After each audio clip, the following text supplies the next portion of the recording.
Welcome to Fight Japan. I'm your host, Robert Klein. To understand a martial art, you must not only look at the fighting. Maybe even more importantly, you must study the training. In today's show, we're going to watch adults and children training for sumo at Komatsuryo Dojo in Tokyo, Japan. 曲げるだけじゃダメだぞ。開かない。前から見て膝のどこが見えてるかだな。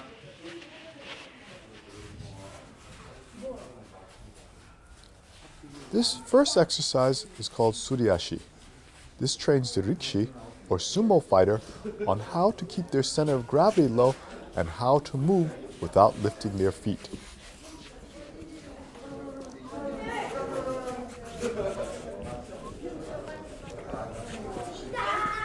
This zigzag drill is an important variation on suriashi movement. It teaches rikishi how to move laterally in the sumo way, either to escape or to attack.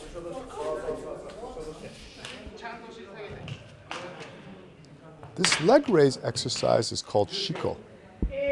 The point of shiko is to develop balance, flexibility, and power. And pro sumo wrestlers do up to 500 of these a day. Ideally, one's knees and toes should be pointing in completely opposite directions throughout the exercise. Stretching is key in sumo.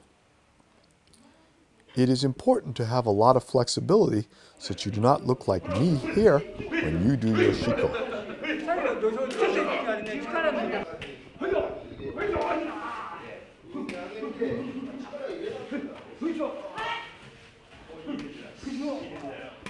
Pole exercises, or teppo, are very important in sumo.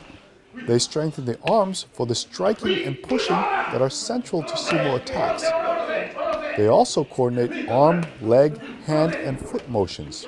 In sumo, you move the same hand and foot at the same time in your pushing action, which is pretty counterintuitive.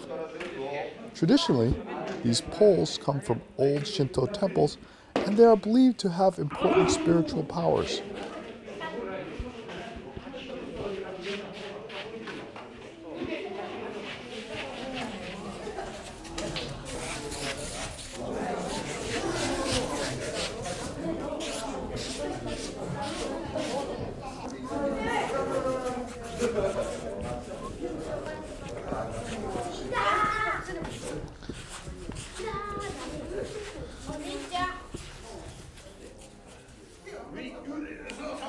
In sumo, you must go forward.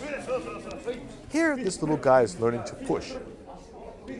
He is pushed from side to side to check his stance and his lateral balance. In a match, bad balance will result in a quick loss.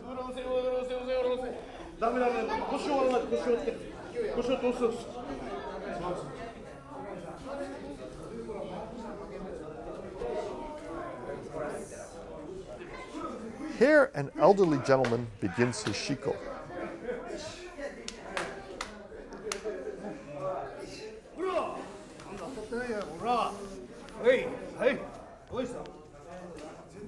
It turns out he is both active and stern.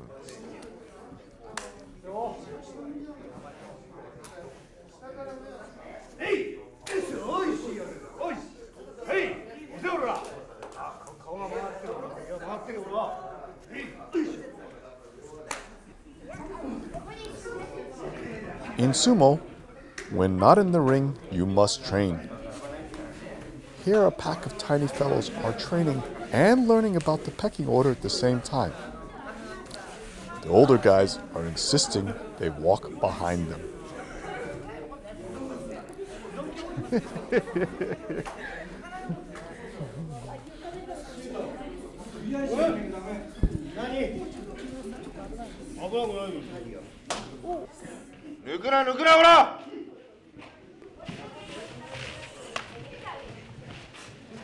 Here, the old bull and the young bull clash.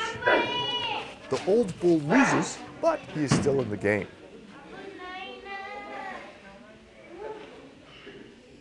だから10回来たら10回とも粉砕するんだ。一挙に持ってくんだ。甘やかしてて一番ぐらいあれっていう相撲を取っちゃうと相手その気になるから。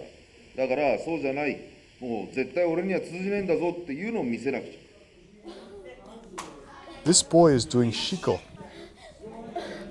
His size makes everything more painful. He perseveres. Each session a battle with pain.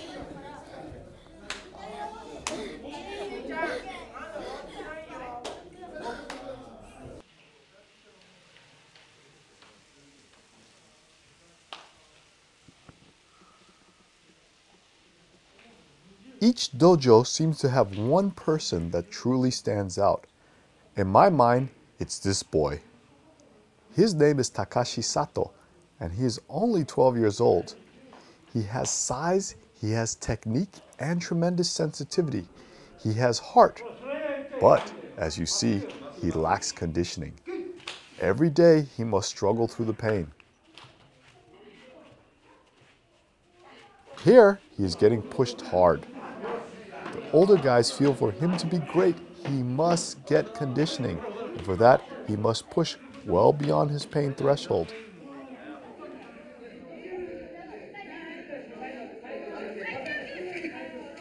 Each match gets harder as he battles with an older, stronger, and more experienced opponent. The pain is so bad his eyes are beginning to water, and he stops as if the pain is really too much. He pauses and seems to ask himself, can he really go on? He does.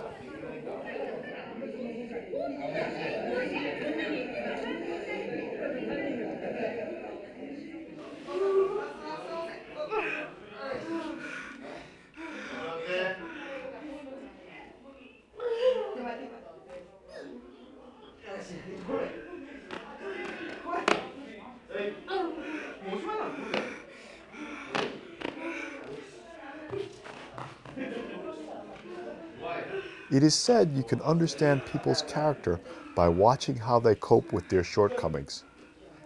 Some of us deny them, some of us run from them, and some of us try our best to stand our ground, no matter how scary or painful that may be.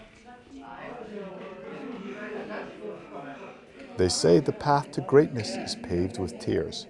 If so, this young man is well on his way.